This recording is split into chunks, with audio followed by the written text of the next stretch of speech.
Hi, everyone. Welcome to part 5 of our series, Surviving, Even Thriving in Virus Times. Understanding that in day 40, what is this, 47, 48, something like that, it might be getting a little tough for families to get along and to cooperate and to work together and to communicate well together. So there might be a few of you out there that might appreciate some of these ground rules for healthy couples conversation for husband and wife, or for a parent child, or if you're neighbors and you aren't getting along, or a coworker, any relationship. I want to share these rules with you. Last time, part 4, we talked about kind of the preparation. It's important to get ready and to think ahead and to plan ahead to create an atmosphere that's as safe and as warm and helpful and healthy as possible. We talked about how quickly and easily it is, especially if we're well practiced at arguing and fighting and things not going well, for walls to go up and for there to be defensiveness, words that are exchanged that might be considered attacks, barbs, just words that might not be the kindest we've ever used. And that's what happens with some couples or family members, and especially when there's a highly stressed time. And so I want the preparation for this is really important. That's what we talked about last time, creating a safe atmosphere. We talked about finding a mutually agreed upon time to talk. Not to begin the discussion when the other person is busy, when they're hurrying out the door, when either one of you are not in your best mood, you know it's not going to work out. It's not going to be a good time to talk, so don't even start it. Say instead, honey, I see you're busy right now. How about if we talk about this topic after dinner tonight? We'll sit out on the back patio and we'll take maybe 20 minutes. Is that okay with you? All right, so review chapter or part 4 for a little more detail on that. But today I want to get to the rest of the ground rules for healthy conversation together. And here's the next step. After you've agreed upon a time to talk and you're meeting together, you've turned off the TV, you've turned off the cell phone, and you're focused on each other, the next step is this: to distill the topic of your conversation down to one sentence. Okay? Distill the topic of your conversation down to one sentence. What is the essence? What's the heart of what you want to talk about? All right, don't drift from the topic. It's easy to pull in other issues from the past. Maybe there's a lot of stuff under the rug that you've been sweeping and not dealing with. Things haven't been completely resolved. And so it's easy to bring in all these other things and resist that, and instead focus on one issue that's the most important issue at that moment for you. You may even want to write it down on a piece of paper and put it right there in front of you so everyone is focused on that one topic. And if another topic comes up, someone say, oh, that's an important topic too. Let's talk about that at another time. But let's stick right now to this agreed upon issue that we need to talk about. Okay, so that's number 2. Number 1, remember, choose a mutually agreed upon time and place to talk. Number 2, distill your conversation down to one sentence. That might be hard, but what is the essence of it? All right. Now, the third part is this, and this may be a little bit complicated, but trust me, it's worth listening to and following. Here are conversation guidelines. Person A, the person that introduced the topic, the issue, begins and says an I statement. I feel this. I think this. It's important to me, in one sentence, whatever that topic is. Person B then repeats what person A said. All right. And person A then can say, yes, you got it. You heard me.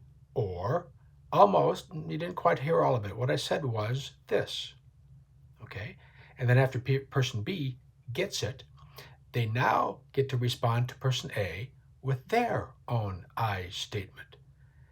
And then person B repeats what person A repeats what person B said. All right, and so forth. Let's bring in our guest again, Martin Luther bobblehead doll and St. Francis of Assisi. Now, we're going to use them as an example of this back and forth way of conversing together. All right. So we're going to say Martin Luther is person A, and he will introduce the topic, and St. Francis is person B, and he will respond, all right, to Martin. All right. So they've agreed upon a time to speak. Martin, why don't you begin now? In one sentence, using an I statement, say what's on your mind. All right. Francis, I feel jealous that more people like you than they do me. All right, Francis, why don't you repeat back what you heard?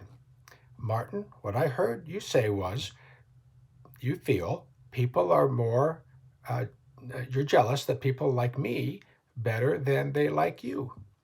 Is that what you said, Martin? Yes, that's what I said. Okay, very good. Okay, St. Francis, you get to now respond with your own one sentence using an I statement. Well, Martin, I am sorry that you feel that way. I don't know why you feel that way. Maybe it's because I didn't change the church as much as you did in such a radical and quick way. All right, Martin, you repeat back what you heard Francis say. Francis, what you said was maybe you were nicer about things than I was. I was a little too radical and too harsh. Is that what you said, Francis? Well, not exactly. What I said was that maybe I didn't. I used a different approach than you did, and maybe that's why people tend to like me better than you. And now, Martin, repeat back what you heard. That you used a different approach than me, and that's why people like you more than me. Is that what you said, Francis? Close enough. All right. So, Martin, you get to respond. Well, I'm still jealous, and it's not fair because I did a lot, and you spent so much time with the birds and the trees and the flowers and the bees, and I had to do a lot of hard work, and at the risk of my life, and maybe half of the church in the world loves me, but all of the church loves you because you're Saint Francis. Well, that was a bit of a run-on sentence, Martin, but we'll go with that. Francis, repeat back what you heard. Martin, you feel that more people throughout the church love me than you. Maybe half the church loves you because I spent my time with the birds and bees and things and the flowers and trees, and you had to do a lot of the hard work. And so you feel a little jealous because of that. Is that right, Martin? Yeah, that's right. Okay. Now, Francis, you get to respond to that. Well, Martin, I'm really sorry. How about if I can do this? I can speak to the Pope. I'm on pretty good terms with him. He used my name anyway as his name.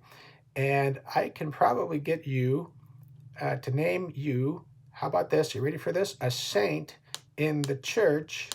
And then you'll be cool in the Catholic Church too, not just in Protestant churches. What do you think about that? Martin, repeat back what you heard.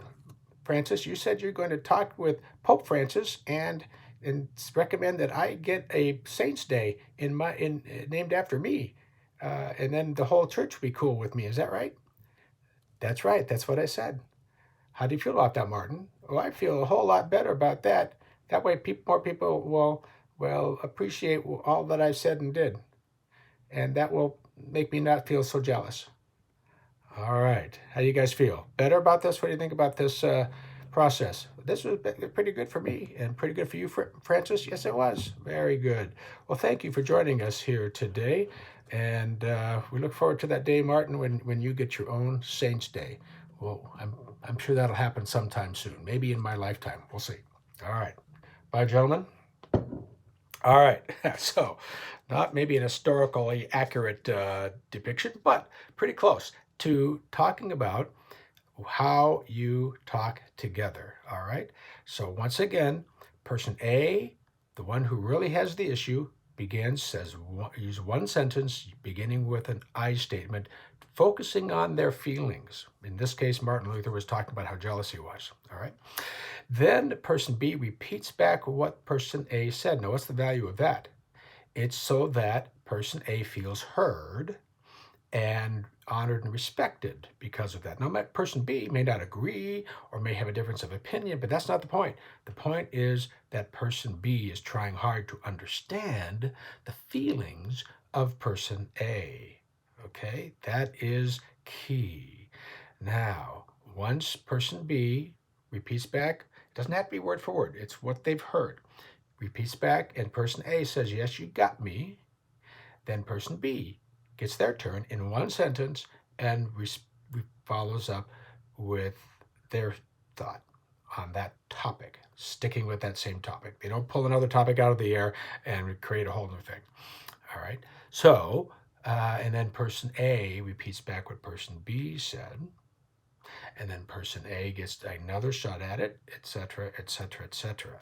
Now, that sounds a little complicated, and it may not be easy, and it may feel redundant, it may feel slow, it may feel like it's a lot of work, but trust me, it works. This will save you thousands of dollars in therapy bills if you follow this advice. Just try it. Try it usually with an easy topic at first. Try it with something simple, something that hasn't brought up issues in the past, and run with that. Okay. All right. Now, the next step, after choosing a mutually agreed upon time to talk and distilling the conversation with the topic of the conversation down to one sentence and following these person A, person B guidelines, is number 4, is never again use the words, and we talked about this back in 2 sessions ago, the words but or you or always or never in any of your conversations, no matter what they are, whether it's this A-B thing back and forth, or in any of your conversations, don't use the word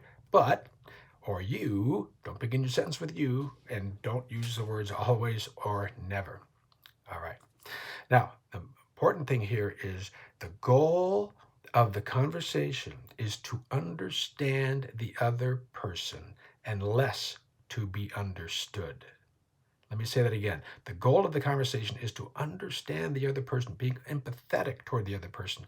Get into their shoes, trying to help them understand that you're trying to appreciate what they are saying. Because typically, in a relationship where things have not gone well, there is one person is talking, the other person is talking, right, and no one is listening.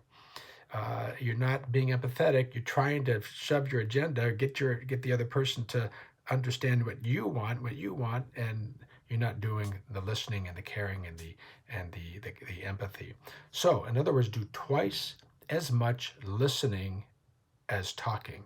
That's why God gave us 2 ears, 1 mouth, to do twice as much listening as we do talking. Seek to get into the other person's shoes. Focus on what they're saying, especially if feelings are involved. Really bring those out and help that person process those feelings. All right, be respectful. If you don't understand the issue that the person is talking about, then ask clarifying questions. Would you mind repeating, telling me again, say it in different words, what you mean? I'm really not getting it. I really want to, but I'm really not understanding what you're saying. Okay, so repeat back what you heard so that they know you are trying to understand them. Because remember, the issue you think may be the issue really is not the main issue. The main issue is how you're dealing with the issue. That is the most important issue. Let me say that one more time. I've said it last time, but you may want to write this down. The issue that you think is the issue is not the main issue. How you're dealing with the issue, that's the primary issue, because there's always going to be issues in life and in our relationships. When the other person knows that you're genuinely listening and interested in what they're saying, you are most of the way to resolving whatever that issue is. Finally, praise the other person that you conclude your conversation. Honey, thank you so much for sitting and taking the time and being with me and listening to me. I really appreciate it. I really could tell that you were trying your best to understand me, and I feel like you got me, and that means all the world to me. All right, so express appreciation and especially for who they are. And during the week, if you've noticed a change in your partner's attitude or behavior or words, then express your appreciation, your gratitude to them. You are each other's cheerleaders. I'll tell you what, let's bring St. Francis back here again, and we're going to end with this prayer of St. Francis that you all know, which I think fits so well with our conversations with each other and what we most need in our relationships together. The prayer of St. Francis: Lord, make me an instrument of your peace. Where there is hatred, let me sow love. Where there is injury, pardon. Where there is doubt, faith. Where there is despair, hope. Where there is darkness, light. Where there is sadness, joy. O divine Master, grant that I may not so much seek to be consoled as to console, to be understood as to understand, to be loved as to love.